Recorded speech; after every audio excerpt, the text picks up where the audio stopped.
Bonjour à tous, vous êtes sur CCTV français. Bienvenue dans cette nouvelle édition de l'Afrique Info. Nous ouvrons cette édition avec une réunion extraordinaire du comité technique de l'Union africaine spécialisé dans la défense, la sécurité et la sûreté qui s'est terminée à Addis Abeba vendredi dernier. Les ministres de la Défense et les responsables militaires des pays membres participaient à la réunion. Les États africains ont répété que le continent devrait renforcer sa puissance militaire pour assurer sa sécurité.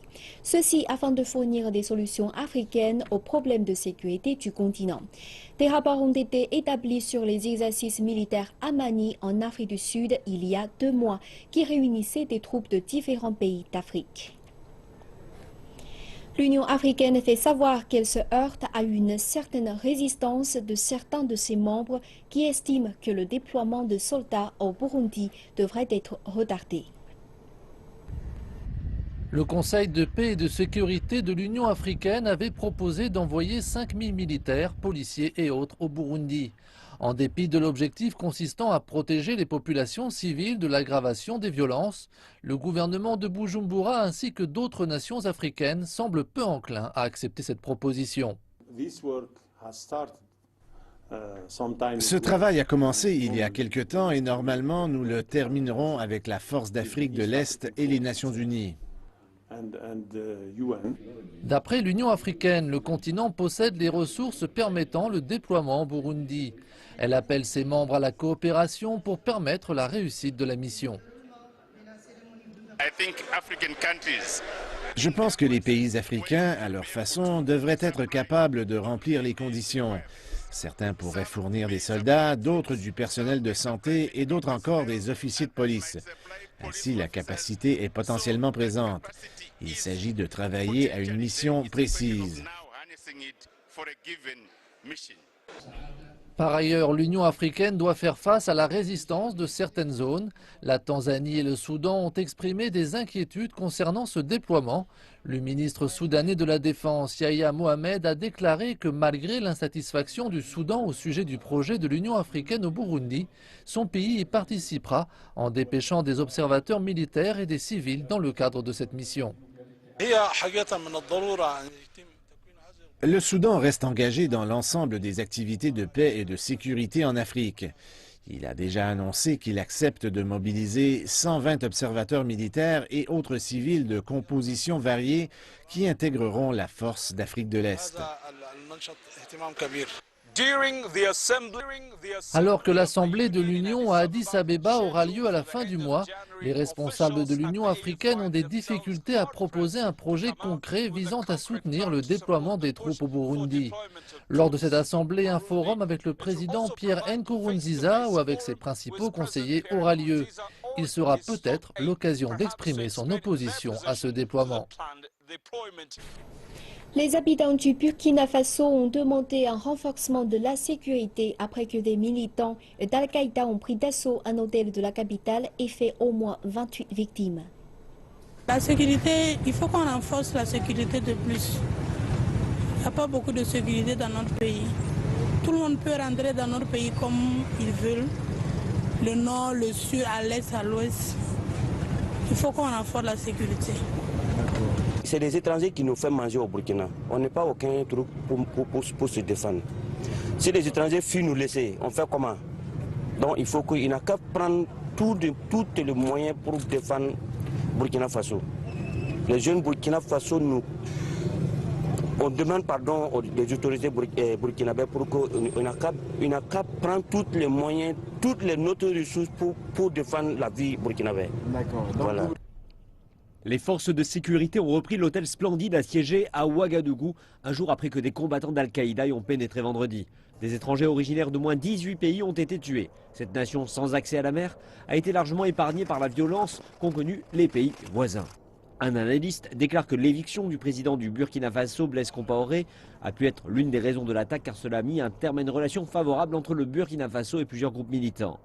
L'attaque de vendredi fait suite à un raid similaire survenu en novembre dans un hôtel de luxe de la capitale malienne de Bamako, où 20 personnes ont péri, dont des étrangers. Dimanche dernier, le procureur général de Suisse mettait un terme à sa visite en Égypte.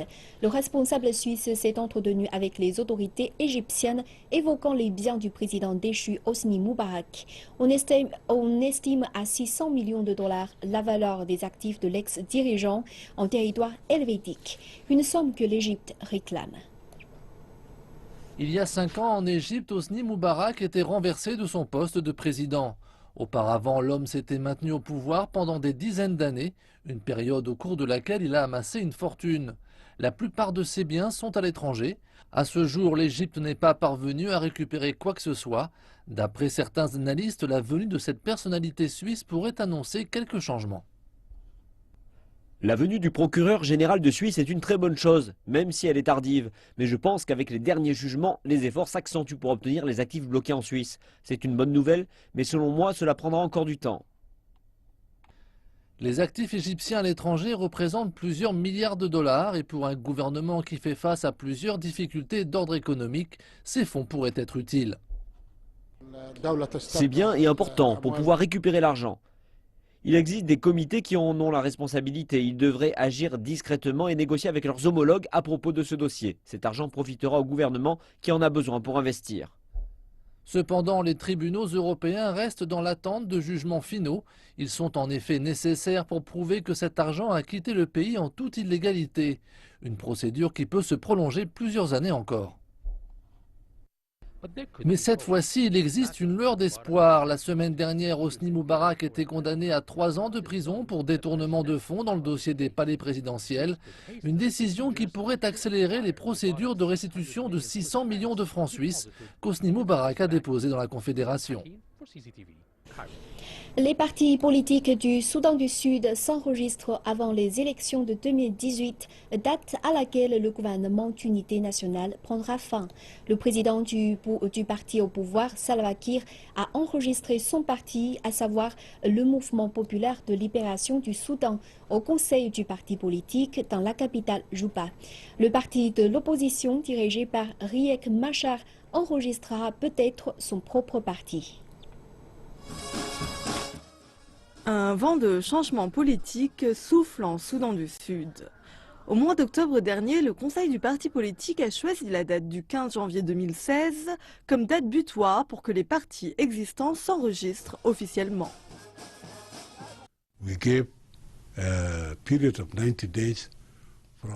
Pour que les anciens partis politiques enregistrés soumettent leurs applications pour un nouvel enregistrement, et c'est en ce moment que ça se passe.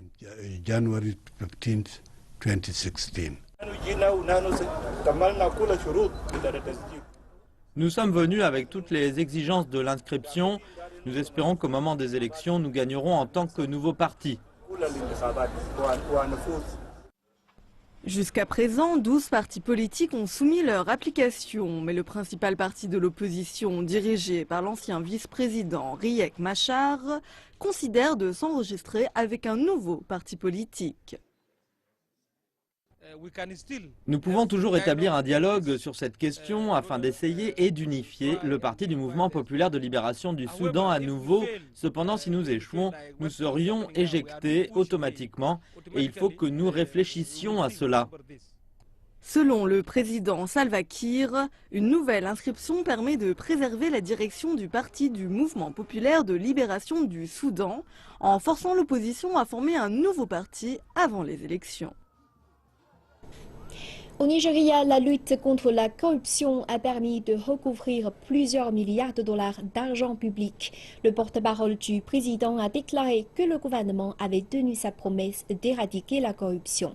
Toutefois, les critiques persistent. Le climat économique est difficile au Nigeria. Le prix du pétrole brut, la principale source de revenus du pays, est en chute libre mondialement et ses ressources sont taxées par une administration corrompue. La corruption concernait également des individus proches du président. Il a fait preuve d'un détachement complet par rapport à ces personnes et a permis à la procédure de suivre son cours. Donc nous sommes ici engagés dans une campagne très sérieuse et très vigoureuse contre la corruption. Le président n'épargnera personne. La mission que s'est donnée le président Muhammadu Buhari de récupérer les fonds publics volés a touché aux plus hautes sphères de l'administration. L'enquête a été menée auprès de la compagnie nationale pétrolière, la NNPC, et s'est soldée par l'arrestation d'un ancien conseiller en matière de sécurité, Sambo Dasuki. Il est accusé d'avoir détourné plus de 2 milliards de dollars dans le cadre d'accords de vente d'armes.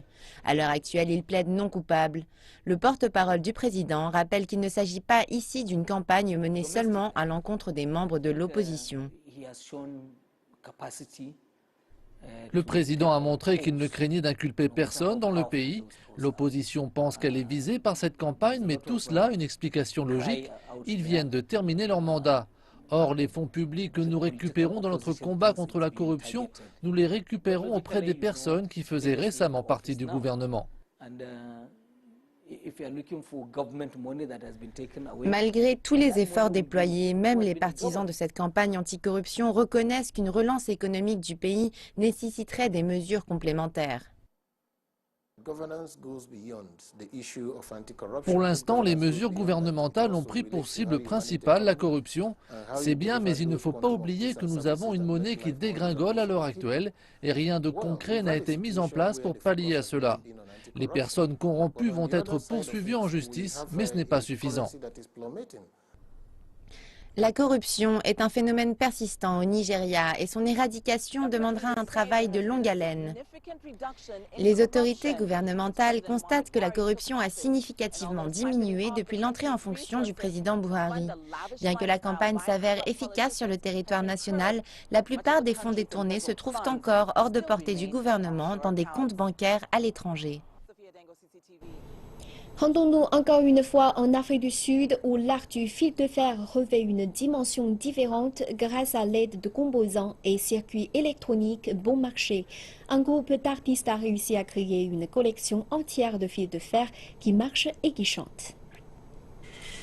Ils volent, nagent et rampent même. Ces produits artisanaux sortent vraiment de l'ordinaire. Fabriqués avec des composants électroniques et mécaniques, ils se transforment en œuvres d'art. Ce projet est une idée de Raph Borlan, artiste et chercheur local, qui a collaboré avec des talentueux artistes de fil de fer zimbabwéens afin de donner vie à ce tressage tridimensionnel. Robot africain est un projet qui combine électronique et mécanique avec bricolage urbain. Cela en utilisant principalement des fils de fer, un composant que les Sud-Africains et Zimbabwéens utilisent pour fabriquer des objets et les vendre ensuite dans la rue ou dans les boutiques.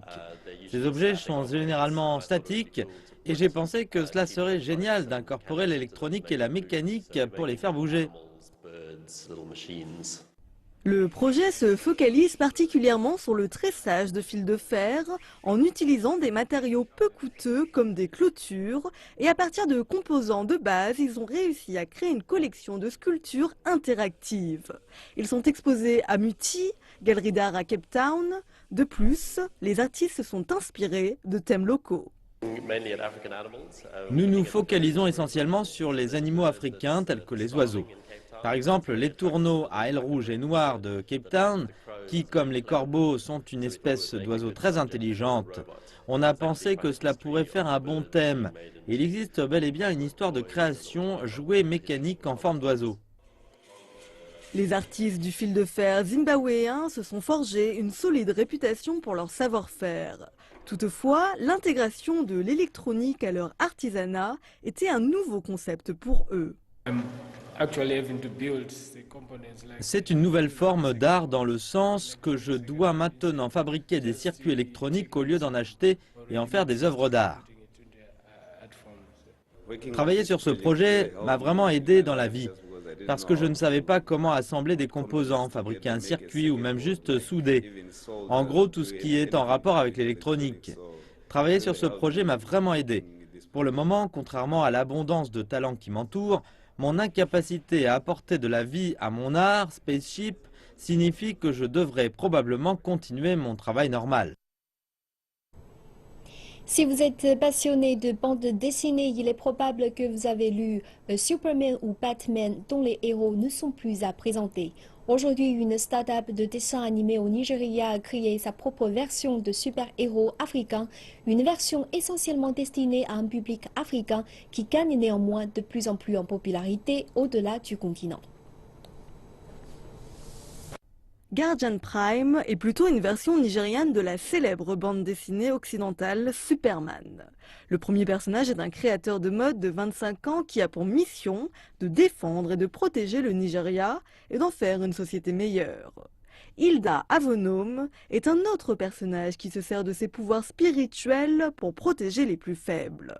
Ils font partie d'une alliance de 9 super-héros créée par Jide Martins et sa petite équipe de 9 membres aussi qui travaillent dans un petit bureau à Lagos.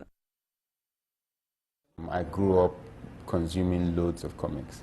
And you know, we're in a society where I started noticing that J'ai grandi en lisant beaucoup de bandes dessinées. J'ai remarqué que dans la société d'aujourd'hui, la nouvelle génération est rebelle. Elle n'écoute ni ses parents ni la religion. J'ai réfléchi à ce que je pouvais faire pour modifier cette manière de penser et je me suis demandé comment je prenais mes décisions en grandissant. Je me suis rappelé qu'à chaque fois que j'avais une décision difficile à prendre, je pensais à ce que Superman ou Batman feraient. Superman défendrait cette cause et Batman braverait tous les obstacles. Alors pourquoi ne pas utiliser cette méthode pour instaurer des droits moraux à la prochaine génération pour qu'ils aient la même influence que j'ai eue? Je veux partager cette expérience avec le monde entier. Et en plus, je suis nigérian. Nous avons déjà des super-héros occidentaux et je dois sensibiliser les personnes d'ici, qui sont nigérians et africains en général. Je me suis donc dit, pourquoi ne pas utiliser notre culture et nos personnalités et les dépeindre en tant que héros, pour qu'ils inspirent les gens et leur montrent ce que l'Afrique peut faire.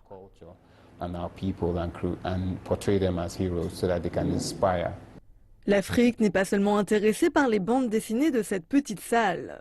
Comic Republic est également témoin de plusieurs téléchargements de ces bandes dessinées au-delà des frontières du continent africain.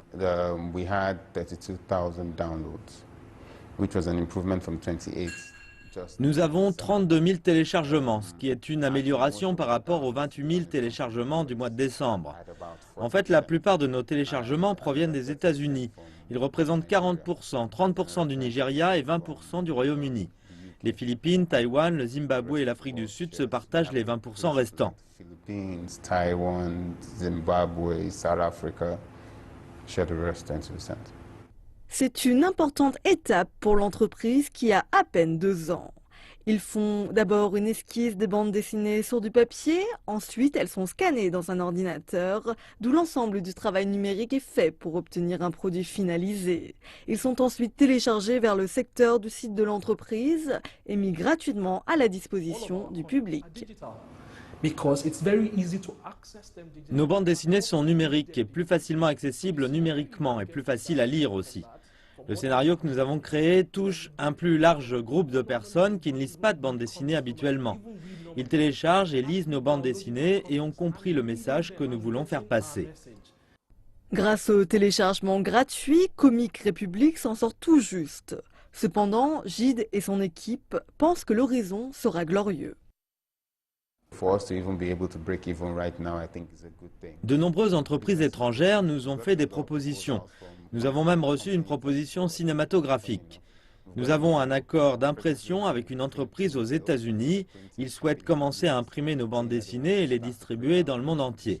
Nous avons également un accord cinématographique pour l'un de nos personnages. Mais nous n'avons pas encore d'accord de communication ici au Nigeria.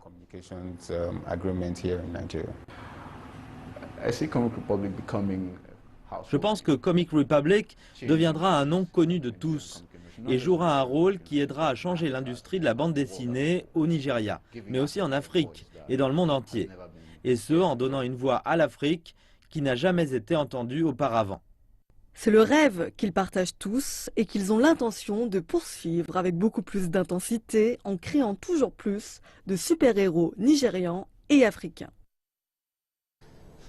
L'économie nigériane est affaiblie par la baisse des prix du pétrole. De nombreux Nigérians en ressentent aujourd'hui les répercussions et doivent revoir leurs habitudes de consommation à la baisse. Les Nigériens ont une forte attirance pour les voitures de luxe. Les rues de la capitale en sont pleines, de différentes formes et tailles. Toutefois, certains propriétaires de ces voitures, comme Alex Oji, commencent à les remplacer. Il a eu cette voiture pendant près de 2 ans et il la revend pour presque la moitié de son prix d'origine. Son choix s'est porté sur une voiture moins onéreuse qui sera plus facile à entretenir. J'adore les voitures de luxe, mais l'économie n'est pas stable et pas adaptée pour entretenir une voiture si chère. Ce n'est plus raisonnable. C'est pourquoi je suis venu ici pour la vendre, pour avoir une voiture plus petite et plus pratique. Nombreux comme Alex font face à des défis similaires. Ils abandonnent leur voiture de luxe en la vendant ou en l'échangeant. Beaucoup ont bénéficié du boom du pétrole, assez pour dépenser des millions dans une voiture luxueuse.